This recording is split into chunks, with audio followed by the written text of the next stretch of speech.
Political endorsements on Facebook to political ad spending online. When you're this close to Election Day, an influential ad can make or break a campaign. For example, recall this one from President Lyndon B. Johnson's 1964 campaign that helped him defeat opponent Barry Goldwater. That iconic image of a little girl picking the petals off a daisy in a field peacefully, only to be threatened by the prospect of nuclear war under the watch of Johnson's opponent if he were elected, had massive effect. Believe it or not, that ad aired only once, but had a huge effect. George W. Bush launched quite the memorable ad of his own, featuring rival John Kerry surfing, windsurfing, framing him as a political flip-flopper. The ad's narrator said that Kerry follows any direction the wind blows, even when it comes to voting on legislation. And how about this ad from the last election cycle? President Obama casting Mitt Romney as a cold-hearted veteran of Bain Capital with a voter testimony claiming that Romney and other Bain execs requested a 30-foot stage be constructed by workers at a factory Bain owned, only to use the stage to announce the close of the factory and firing those workers.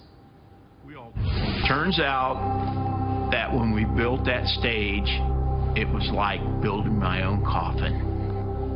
And it just made me sick. But the focus of political ad spending is changing this time around. More and more money being funneled into social media and digital ads that are edgier. Chris Miglino is the CEO of Social Reality. It's a publicly traded company that uses consumer information to target voters with specific ads. Let's talk about this. You know, some of those broadcast ads from back in the day really only ran once. How has social media and the political ad landscape changed, and how has it become more effective for both of these candidates? It's huge. So it's very big for them. The reason Facebook is doing what they're doing is they want to understand who's going to vote for who. They want to understand the profiles of the consumers that are saying that they're going to vote for Trump, saying that they're going to vote for Hillary, and then they want to back out of that data and look at all of the characteristics of those consumers so that they can help sell more advertising in the future. So you talk about targeting, laser targeting. That's what social media can do. Because back in the day, if somebody was watching, you know, Charlie's Angels or some other show from the 70s, they might see an ad and it may not relate to them at all. But how does what you guys do actually zero in like a laser and target ads to typical voters from different groups?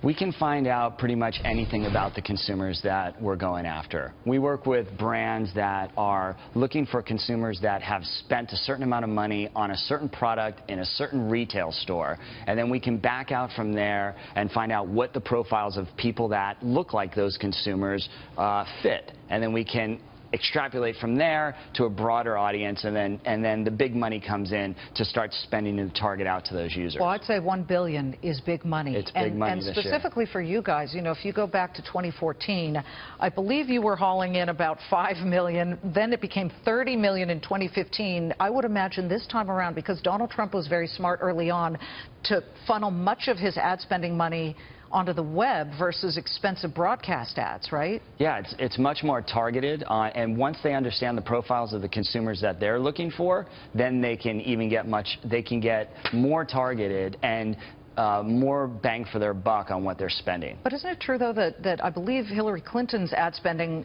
the big nugget of it has been bigger, certainly, than what Donald Trump spent? Okay, but I would have thought he might have spent more on digital ads. Is that true, or did she? Well, nobody knows where the chips have fallen quite yet on what exactly what they've spent. There's not a centralized pool of digital advertising spend information that everybody shares together, but there's certainly an enormous amount of digital ad spend that's going out there. But you know who's making the big bucks is the data providers as well. The credit card companies, the retailers, the people that are selling their data back out to these candidates. Oh. That's who's making the big money, because the media is one piece, but you got to buy the data to associate with it. And once they understand who their customer is, who their voter is, they're just going to go after that data as hard as they can. Christopher, it's been a big day for you guys. You rang the opening bell at the NASDAQ. We did. It's exciting. And social media ads are the talk of the advertising world now, so thank you so much. Thanks for having us on. Appreciate Christopher Miglino is Social Reality CEO.